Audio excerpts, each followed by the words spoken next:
Are we overlooking the Chargers? I mean, it's been 40 minutes into this show, and we haven't even talked about the Niners' upcoming opponent. They play them in 3 days? They're 5-3. They have a top 5 quarterback in the league. Yeah, they got problems, but so does every team. Are we overlooking the Chargers? I can't say the Niners are. Well, it might not just be us. It could be Vegas as well. The 49ers are 7-point favorites. And okay. That's a decent-sized spread, right? That's better. I say right now with the Chargers, and we talked about teams, having two-way goals on the 49ers, being able to run, being able to pass.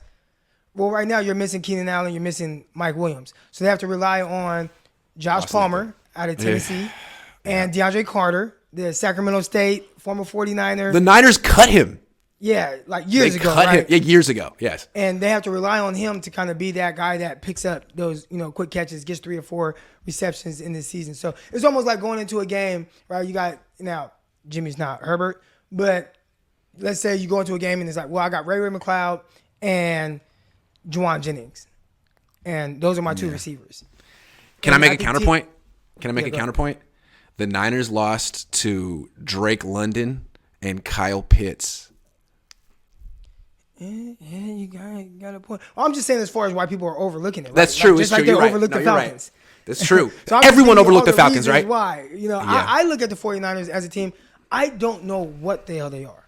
You look at the roster, it's great. You look at the players, you look at how long these guys have been here. Jimmy Garoppolo's been there forever. You got George Kittle, you got Debo, you got Christian McCaffrey now. You got Ayuk, you got, Juwan Jennings is back. Stacked. The defense is loaded. I mean, it's stacked. So I don't know why the 49ers are 4-4. I mean, I can analyze each game on why certain things happen.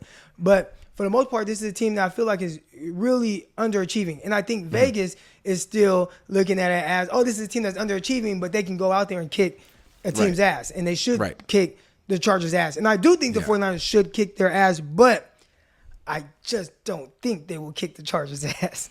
Well, let's look at it this way. You just made the case for why the loss of Eric Armstead is huge for this team, and that teams have a two-way go. The Niners can't necessarily make anyone one-dimensional, which is what you want to do as a defense. Well, best player in the Chargers is their running back.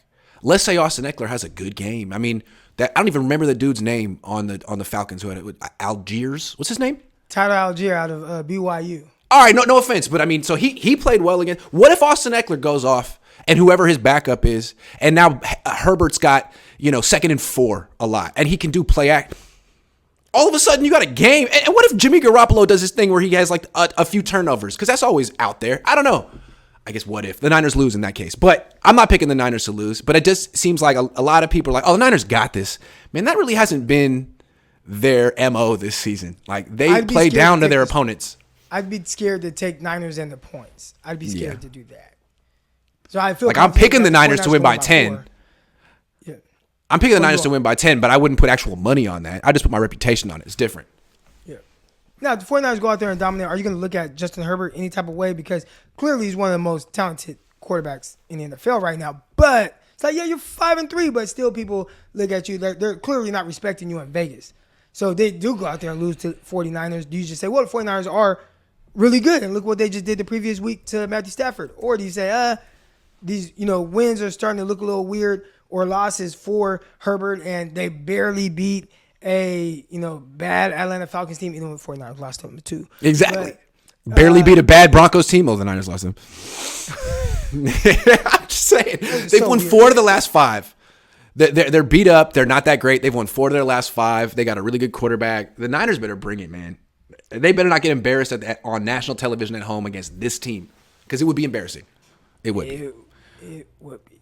People didn't watch the Falcons game. That was, it's 10 a.m. on the East Coast. That probably wasn't the game of the week. Everyone's going to be watching. We watched. People don't forget. We were there. You were in the booth. I was out there in the stands, and I'm like, oh my gosh. They fell behind 14-0. Just I don't think this isn't how they win games. They don't. But then they came back and it was 14-14. I'm like, okay, here you go. Let's go, 49ers. Anyway, I'm really excited for this game. I feel like we don't know much about the Niners. And the reason people are so bullish about the Niners is because they were before the season. And I think they're just saying, you know what? Let's disregard everything that's happened so far, because they started off slow last year, and just assume that they're going to do the same thing this year that they did last year. All right, maybe, but it's a different team with different coaches, and we'll find out. If they handle the Chargers the way the Seahawks did a few weeks ago, then yeah, I think it's reasonable to expect the Niners to go on a run like they did last year. Otherwise, if they lose to the Chargers, it's like, man, I don't know if they'll make the playoffs at this. I don't know. I guess we'll find out. Yeah. Josh Wyatt says the defensive struggles could be the Mosley injury or, and hear me out, NFL offense sucked for the first 4 weeks of every season. As offenses improve, it takes longer for young coaches to adapt. Offenses suck in general this year. Scoring's down. It's been weird. And you look at some of the quarterbacks and how they're performing with their teams. Again, whatever. But Packers, Bucks having two of the worst offenses in the NFL. That's not something that you expect going into the season. And you go to like Pro Football Reference and just look at like the cumulative stats for the season and look at passer rating or points per game this year compared to last year, down in both categories. And then last year compared to the year before, down in both categories, which is not what the league is trying to create. I mean, they're changing rules to increase passing and scoring. So it's really interesting. Defensive coaches are really good. Really good. People don't understand. So, all right. So I got a question then. Yeah. Are people overrating you got to hire an offensive-minded head coach? Yes, absolutely. Because, look, you could hire a really good offensive coordinator, and he just might not be a head coach.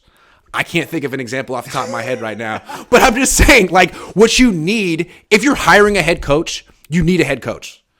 And if he's a special teams guy, if he's a defensive guy, ideally, he's an offensive guy for a lot of reasons. But that doesn't mean every offensive guy you hire. I mean, look at Frank Reich. Look at all these guys that wash out.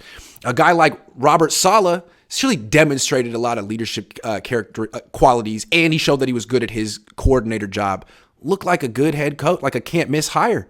And then you got McDaniel, who is on the other side. So, I don't know. There's certain characteristics head coaches have to have that I feel like they can come from any background. You can't skip that. And that's our question with Kyle. Like, yeah, man, you're a great coordinator. You're hella smart. But the questions about you are, leadership and stuff like that. So, kind of it gets a little decision making. And you don't hear that from the players. I mean, I've talked to players that played under him, and it seems like everyone loves him. Yep. But the way he kind of goes about the way he goes about things, I can't knock it because he's had a certain level of success with the 49ers, but things do get a little weird. I mean, let's just let him get above 500 and then okay. All right, that's it. No, the show is over. Glass half full, guys. The last comment. Big fan, Grant. I'm curious why the Niners wouldn't bring in Sue. Seems like a good pickup to me.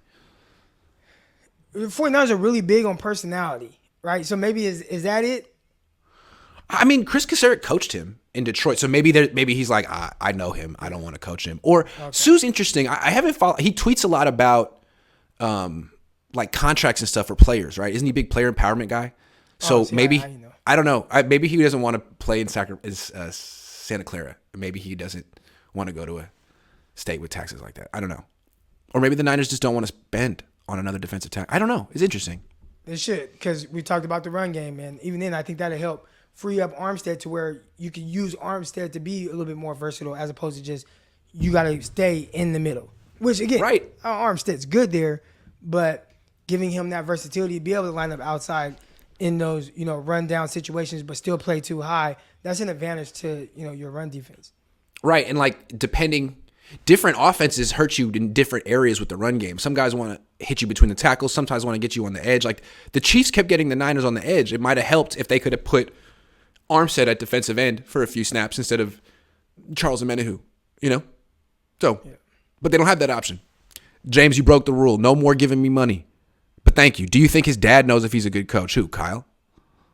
His dad, parents, me included, you see the best in your kids. So it's probably everybody else's fault but Kyle's. I would think so. All right, man. That's the show. I'm heading down to Santa Clara soon. What do you got going on the rest of the week, Croc? I'm training some athletes today for the rest of the day. Podcast, Locked On 49ers. Make sure y'all tune into Locked On 49ers. Doing big numbers. Let's go. Number one show on the Locked On Network every single week. Let's go. Yeah. And, watching some football this weekend. Nice. Who's UCLA playing, you know? Nah, I don't know. I'll look into it. I don't know. But I will say this. DTR... What? The transformation, I don't even want to say transformation, but just the maturity in which he plays. Last game, he had an interception on like the first throw of the game. He did. He was bad. But outside of that, I thought he was terrific. He's making throws. He's making plays with his legs. He's jumping over guys. He's playing with confidence. I love like when he posts to Instagram and it's like, I'm your daddy to the player. Like, he's cool. I like DTR. He's a guy I would love for the 49ers. And maybe he's a, I don't know, 4th, 5th, 6th round pick. Bring in a DTR, man. I like him. You know one of the things that's great about him? Experience. 4-year starter. Right. And you can see he plays like someone talk about Trey Lance not having, in the chat, like, not having college experience, which he has the same amount as Mac Jones, and this is a games played. But you don't have to worry about only 17 games being played with DTR. He has probably, this is 5th year. He's a 5th year senior, so. I saw you tweet about that game. I was going to watch it too, and you're like so excited to watch Zach Charbonnet. And he didn't play. Where the hell is he? And they don't tell you in college football what the deal is, right? What was that? He just sat on the sideline with shoulder pads, helmet, like he's fully dressed in uniform, and he just doesn't step on the field. Did he miss? And he's been good. He's been really good. He's the college kids can't tackle that kid. He's really good. The Niners should get him. He could catch too, but they don't have any draft picks. It's all right.